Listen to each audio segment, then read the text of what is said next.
அஸ்ஸலாமு அலைக்கும் வரஹ்மத்துல்லாஹி வரகாத்துஹு. இன்னல் ஹம்துலில்லாஹ் நஹ்மதுஹு வ நஸ்தஈனுஹு வ நஸ்தக்ஃபிருஹு வ நஊது பில்லாஹி மின் ஷுரூரி அன்ஃபுஸினா வ மின் ஸய்யிஆத்தி அஅமாலினா. மை யஹ்திஹில்லாஹு ஃபலா முضில்ல லஹு வ மை யுض்லில் ஃபலா ஹாதிய லஹு. அஷ்ஹது லா இலாஹா இல்லல்லாஹு வஹ்தஹு லா ஷரீக லஹு வ அஷ்ஹது அன்ன முஹம்மதன் அப்துஹு வ ரசூலுஹு. ரப்பி இஸ்ரஹ் லி ஸத்ரி வ யஸ்ஸிர் லி அம்ரி வஹ்லுல் உக்தத்தம் மின் லிசானி யஃப்கஹு கௌலி. ரப்பி ஜித்னி இல்மா. குர்ஆன் வாழ்வியல் மாற்றம் வகுப்பு 16. இதில் அல்லாஹ் அப்படிங்கிற விஷயத்தை பற்றி நம்ம பார்க்க அல்லாஹ்ன்ற வார்த்தையை பற்றி நம்ம தெரிஞ்சுக்க போகிறோம். அல்லாஹ் அப்படிங்கிறது அல்லாஹுங்கிற பேர் வந்து குர்ஆனில் 2500க்கு மேற்பட்ட இடங்களில் அல்லாஹ் சொல்லியிருக்கான். இந்த அல்லாஹ் அப்படிங்கிற பெயர் அடிப்படை பெயராக இருக்குது. அல்லாஹ் அப்படிங்கிற இப்போ அல்லாஹுடைய பெயர்கள் இருக்குது. அல்லாஹுடைய பண்புகளை குறிக்கக்கூடிய அல்-வஹாப், ரஹீம், ரஜாக்னா இரணம் அளிக்கக்கூடியவன், அல்-வஹாப்னா கொடையாளி, இப்படின்னு ஒவ்வொரு பண்புகளை குறிக்கக்கூடியதாக இருக்குது. அல்லாஹ் என்ற வார்த்தை அல்லாஹ்ன்ற பேரில் எல்லா பண்புகளையும் குறிக்கக்கூடியதாக இருக்குது. இதில் அல் ப்ளஸ் இலாஹ் அப்படின்னா அல்லாஹுங்கிறது தான் பொருள் வரும். இதில் இலாகங்கிற வேர் சொல்லிருந்து அலிக அப்படிங்கிறது வருது. இந்த அலிக அப்படின்னா என்ன அப்படின்னா பிரமிக்கிற, வியப்படைகிற, ஆச்சரியத்திற்கு உட்பட்டது அப்படின்ற இதை பொருள்படும். வலக அப்படின்னா அன்பினால் திகைக்கிறது, அன்பினால் மூழ்கி போகிறது, அல்லாஹ்விடம் தஞ்சம் அடைதல் அப்படிங்கிறது பொருள்படும். இப்போ அல்லாஹ் அப்படின்னா தனிச்சொல்லு. இப்போ அல்லாஹுங்கிறத அல்லாஹுங்கிற பெயரை வந்து யாரும் சூட்ட கிடையாது. அல்லாஹ் தனக்குத்தானே சூட்டி கொண்ட பெயராக இருக்குது. இப்போ அழைப்பு மொழிக்காக வேண்டி நம்ம என்ன சொல்லுவோம் அப்படின்னா யா ஐசா அப்படின்னு சொல்லுவோம். அப்போ யா ஐசான்னு கூப்பிடுவோம். ஆனால் வந்து யா அல் ஐசா அப்படின்னு சொல்ல மாட்டோம். அந்த ஐசாவுக்கு முன்னாடி அல் சேர்க்க மாட்டோம்.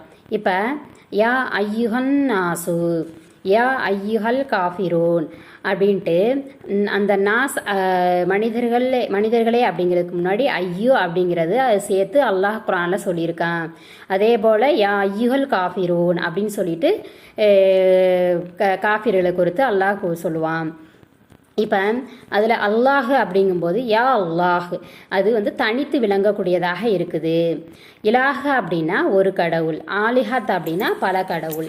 அந்த அல்லாஹுக்கு வந்து பன்மை கிடையாது. அல்லாஹோட வேறு கடவுள் இருக்காங்களான்னா கிடையவே கிடையாது. இப்போ அல்லாஹுக்கு பெண்பாலும் கிடையாது, ஆண்பாலும் கிடையாது. அல்லாஹுக்கு பால் விகிதியே இல்லை. அவனும் அல்ல, அவளும் அல்ல. அப்போ நம்ம ஏன் அல்லாஹுவை வந்து அவன் அப்படின்னு சொல்கிறோம் அப்படின்னா ஹுவன்னா அவன், ஹியன்னா அவள். இப்போ அக்ரினை குறிக்கக்கூடிய அது இது அப்படிங்கிற வார்த்தையை நம்ம அல்லாஹுக்கு சொல்ல மாட்டோம். அவளுங்கிறக்காக குறிக்கக்கூடிய ஹியா அப்படிங்கிறதையும் நம்ம சொல்ல முடியாது. அதற்காக வேண்டி இதில் தமிழ் வார்த்தையில் எது பெஸ்ட்டு அப்படின்னு பார்க்கும் பொழுது அவன் அப்படிங்கிற வார்த்தையை பயன்படுத்துகிறோம். குல்ஹுல்லாஹ், அது அல்லாஹ் ஒருவனாக இருக்கிறான். அல்லாஹ் வந்து அல்லாஹுங்கிறவன் ஒருவன். அவன் அந்த பேர் வந்து தனித்து விளங்கக்கூடியதாக இருக்குது. இப்போ இந்த அல்லாஹுங்கிற வார்த்தையை வந்து ரசூல் ஸல்லல்லாஹு அலைஹி வஸல்லம் காலத்தில் தான் இந்த பேர் வந்துச்சானா கிடையாது. அதுக்கு முன்னாடியே ஜாஹிலியா காலத்து மக்கள் கூட இறைவனுக்கு வந்து இந்த சொல்லையே பயன்படுத்தியிருக்காங்க, அல்லாஹுங்கிற வார்த்தையை பயன்படுத்தியிருக்காங்க.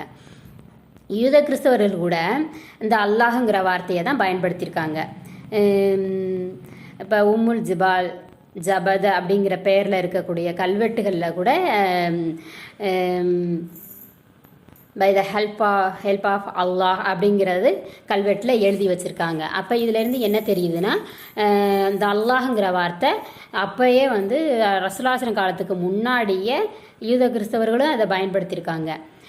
அப்போ அல்லாஹ் மக்கா குறைசியர்கள் வந்து அந்த இணை வைப்பாளர்கள் வந்து அல்லாஹ் தான் இறைவன் அப்படின்னு நம்புகிறாங்க. ஆனால் அல்லாஹுவை வந்து மேல்நிலையிலையும் அவங்க வணங்கக்கூடிய சிலையை வணங்கக்கூடியவர்களாக இருக்கிறாங்க. அந்த சிலைகளை வந்து அல்லாஹுக்கு கீழ்நிலையிலையும் அவங்க வந்து வச்சுருக்காங்க. ஏன் வந்து அல்லாஹ்வை வணங்கக்கூடியவர்கள் இந்த சிலை வணங்கிகளாக இருக்கிறாங்க அப்படின்னா நம்ம வந்து அல்லாட்ட வந்து டைரெக்டாக நம்ம வந்து கேட்க முடியாது, நம்ம அல்லாட்ட நெருங்க முடியாது.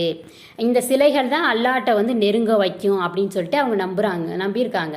அல்லாஹ்கிட்ட இந்த சிலைகள் வந்து நம்ம பரிந்துரை செய்யும், நமக்காக வேண்டி பரிந்துரை செய்யும் அப்படின்னு சொல்லிட்டு அவங்க இணை வைக்கக்கூடியவர்களாக இருக்கிறாங்க. ரசூல் ஸல்லல்லாஹு அலைஹி வஸல்லம் அவங்க வந்து அந்த மக்கள்கிட்ட அவங்க வந்து யார் படைச்சதுன்னு கேட்டால் கூட அல்லாஹ் தான் பதில் சொல்லக்கூடியவர்களாக இருக்கிறாங்க. மலையை இறக்குனது யாருன்னு கேட்டால் கூட அல்லாஹ் தான் சொல்லக்கூடியவர்களாக இருக்கிறாங்க. ஆனாலும் அவங்க இணை வைக்கக்கூடியவர்களாக இருக்கிறாங்க. அல்லாஹ் வந்து குரான் அந்த இணை வைப்பாளர்கள் வந்து என்ன செய்கிறாங்கன்னா, அப்போ வந்து பெண் மக்களை வந்து அவங்க இழிவாக கருதுகிறாங்க. பெண் மக்கள் பிறந்தால் கூட இழிவாக கருதி அதை கொலை செய்யக்கூடியவர்களாக, மண்ணில் புதைக்கக்கூடியவர்களாக அவர்கள் இருக்கிறாங்க.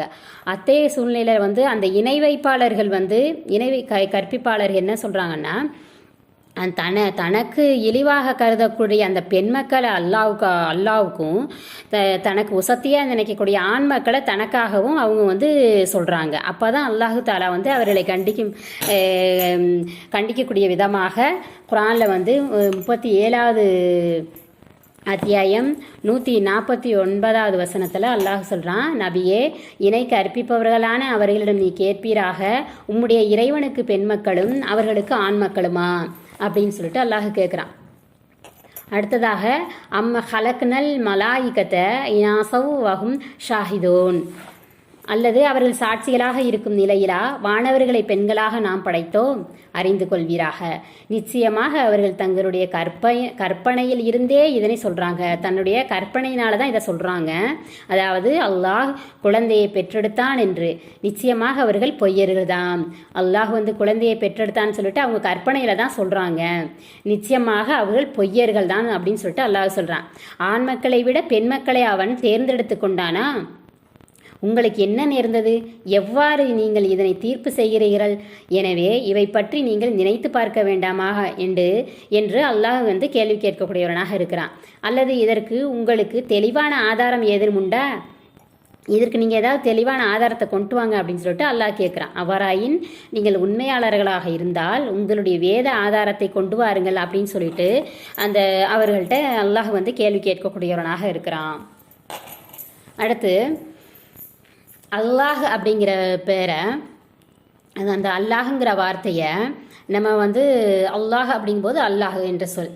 இப்போ அல்லாஹுங்கிற வார்த்தையில் வந்து அலிஃபை நம்ம எடுத்துட்டோம் அப்படின்னா லில்லாஹின்னு வருது. அது அல்லாஹுக்காக அப்படின்னு அர்த்தம். இதுவும் அல்லாஹுவை குறிக்கக்கூடிய சொல்லாக இருக்குது. அடுத்து லஹு அப்படிங்கிற சொல்லும் பொழுதும் இது அவனுக்கே, இதுவும் அல்லாஹை குறிக்கக்கூடிய சொல்லாக தான் இருக்குது. ஹூ அப்படின்னாலுமே அவன், இதுவும் அல்லாஹை குறிக்கக்கூடிய சொல்லாக தான் இருக்குது. இப்போ எப்படி நம்ம சொன்னாலுமே, எப்படி தனித்தனி எழுத்தாக நம்ம உச்சரித்தாலுமே இது அல்லாஹ்வை சொல்லக்கூடிய ஒரு சொல்லாக இருக்குது. அல்லாஹுவை வந்து நம்ம மரபு ரீதியாக நம்ம எப்படி சொல்கிறோம் அப்படின்னா, இப்போ ரஹ்மான் அப்படிங்கும்போது பேர் அருளாளன். இப்போ ரஹ்மான் அப்படின்னா இது அல்லாஹுடைய பேர்னு சொல்ல மாட்டோம். அல்லாஹு தான் ரஹ்மானாக இருக்கான், அல்லாஹு தான் பேர் அருளாளனாக இருக்கிறான் அப்படின்னு சொல்கிறோம். இப்போ அல்லாஹுங்கிற வார்த்தை வந்து ஒரு தனித்தன்மை வாய்ந்ததாக இருக்குது அப்படிங்கிறத இந்த வகுப்பிலிருந்து நம்ம கற்றுக்கிட்டோம். அஸ்ஸலாமு அலைக்கும் வரஹ்மத்துல்லாஹி வரகாத்துஹு.